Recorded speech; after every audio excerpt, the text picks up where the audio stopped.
ذمہ داران، مسجد کے ذمہ داران، سامعین سامعات، السلام علیکم ورحمۃ اللہ وبرکاتہ۔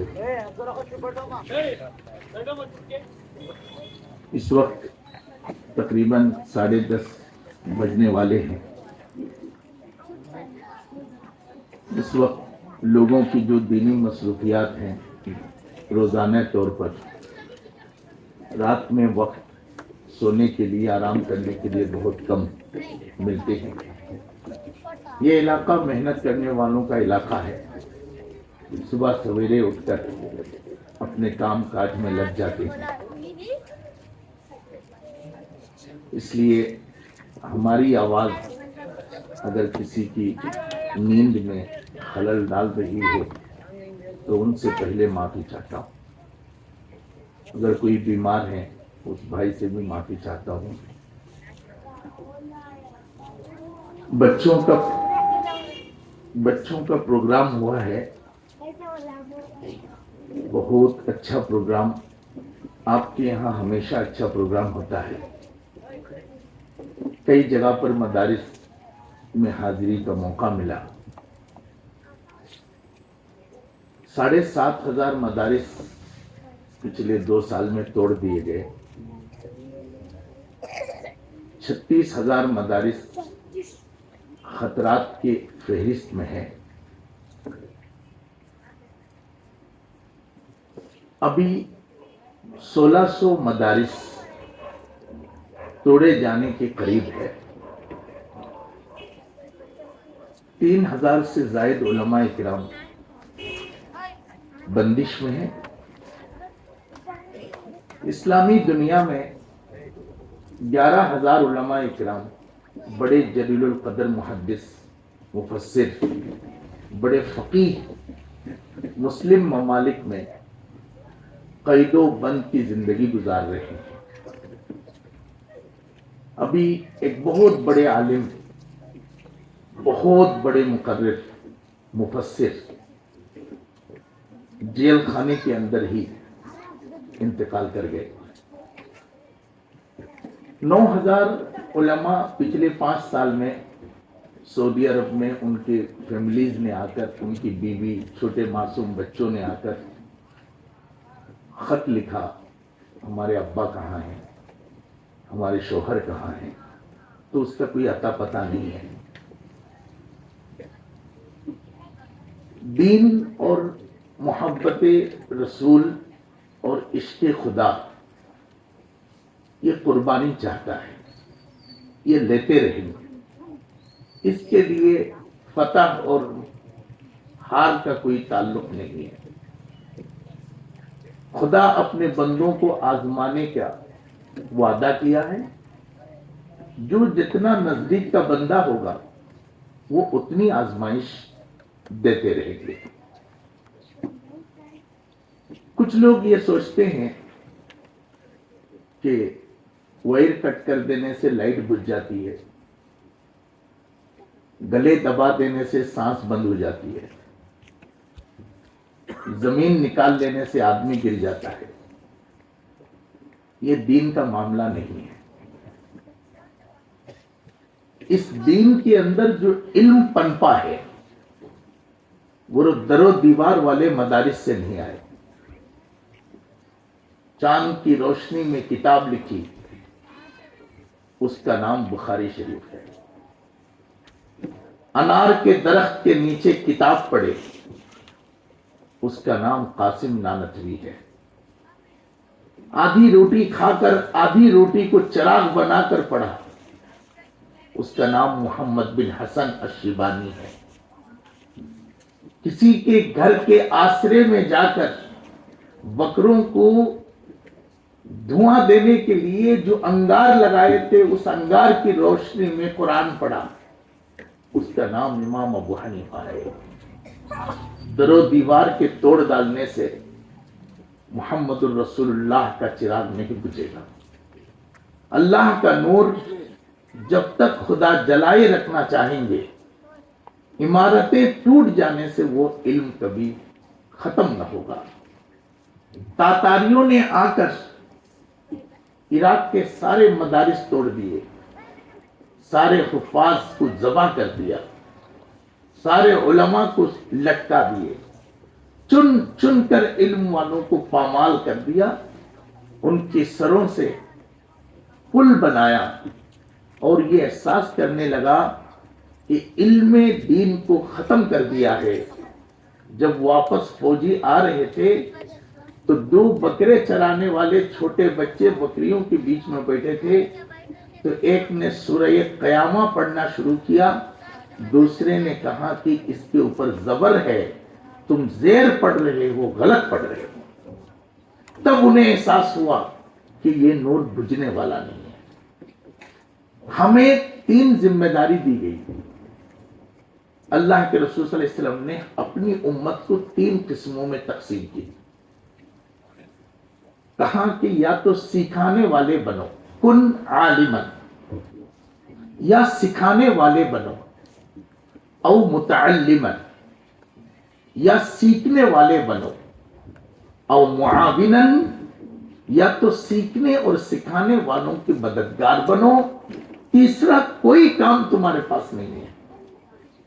اللہ تعالیٰ نے کہا انسان کو عبادت کے لیے پیدا کیا۔ عبادت کیا ہے، اس کی جو تفسیر حضور صلی اللہ علیہ وسلم نے کی وہ یہ، یا تو سکھانے والے بنو، یا سیکھنے والے بنو، یا ان دونوں کے مددگار بنو۔ جو لوگ مدارس پر محنت کر رہے ہیں، اللہ تعالیٰ آپ کی محنتوں کو قبول فرمائے۔ آپ نے پیسوں سے، جان جسم سے، دامے در میں جو بھی محنت کی، ان بچوں کی ایک ایک لفظ کی نیکیاں آپ حضرات کو بھی پہنچی ہے۔ اللہ تعالیٰ آپ کو مزید خدمت کرنے کی توفیق عطا فرمائے۔ مدارس کی تاریخ عیسیٰ علیہ السلام سے 1350 سال پہلے سے ہے۔ حضرت صلی اللہ علیہ وسلم نے جب مسجد بنائی تو آپ نے چھت میں ایک حصہ اسی وقت الگ کر دیا، اور اس کو آپ نے صفہ کا نام دے کر کہا کہ یہ مدرسہ ہے۔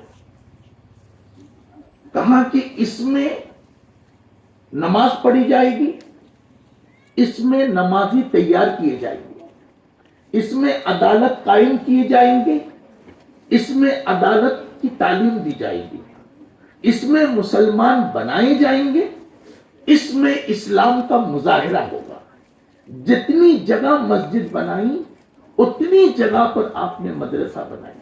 وہ جگہ خریدی گئی تھی مسجد کے نام سے، لیکن آپ نے مدرسے کی وہاں تعمیر فرمائی۔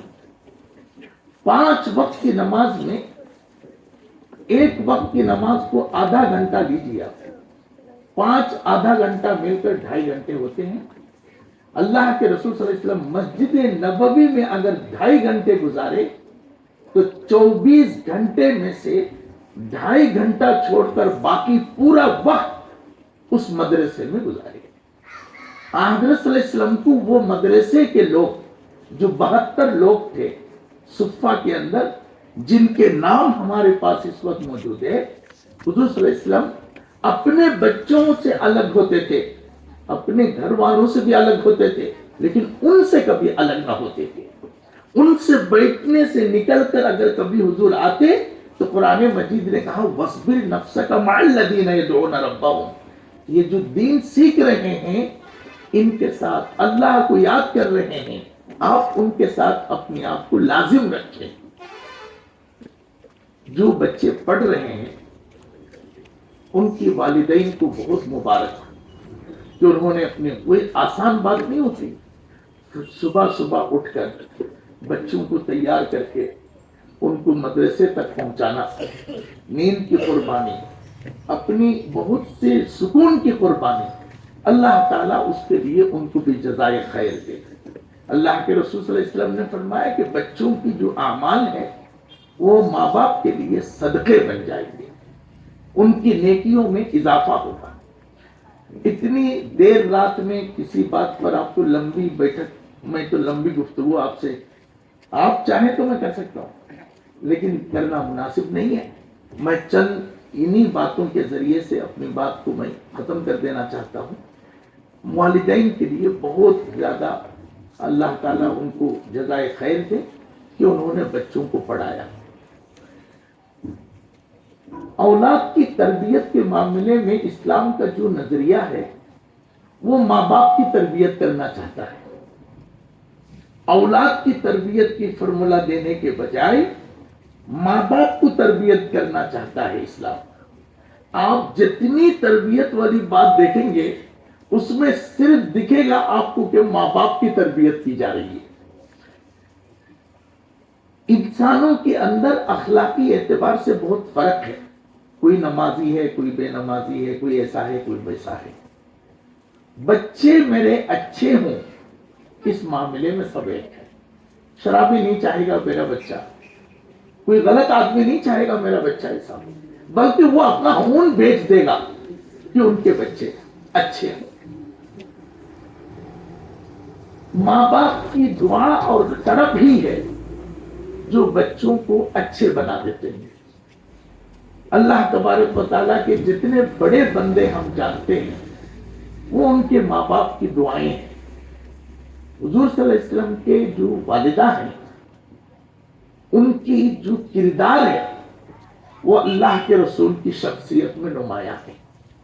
حضرت آمنہ شرمیلہ ہے تو حضور شرمیلے تھے. حضرت آمنہ امانت دار ہے، حضور امانت دار ہے.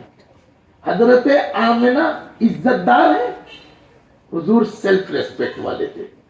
حضرت آمنہ وعدے کی پابند ہے، حضور اپنے وعدوں کی پابند ہے. حضرت عبداللہ حرام اور حلال کے سب سے زیادہ پابند تھے.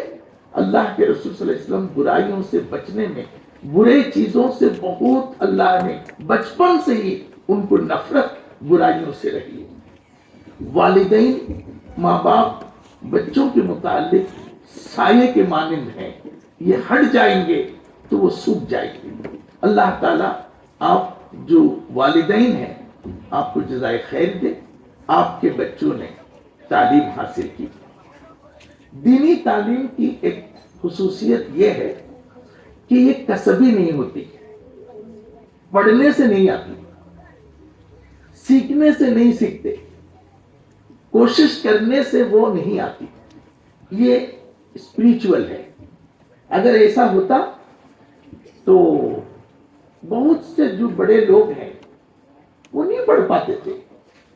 آپ میتھمیٹکس پڑھنا ہو تو جتنی محنت کریں گے اتنا ہی آئے گا.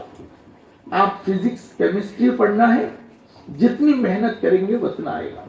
لیکن دینی تعلیم ویسا نہیں، یہ جتنا پڑھیں گے اتنا نہیں آئے گا. محنت تو کرنا ہر چیز میں شرط ہے لیکن محنت کے حساب سے نہیں آئے گی. یہ اسپریچول ہے، روحانیت ہے.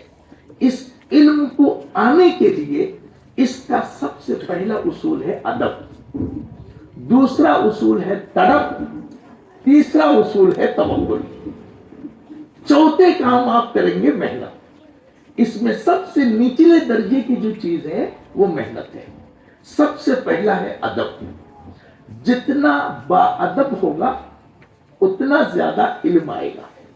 اگر وہ ایک لفظ بھی آئے گا تو پوری کائنات سے بڑا ہوگا. وہ ادب والے کے پاس اگر ایک لفظ ہوگا تو پوری کائنات سے بھی بڑا ہوگا. ایک صحابی کا نام ہے ابو ہریرہ رضی اللہ تعالی، ایک صحابی کا نام ہے حضرت بلال. یہ دونوں نام آپ نے سنے ہیں. ابھی قسم سے میں آپ سے پوچھتا ہوں دونوں میں سے بڑا نام کس کا؟ دیکھیے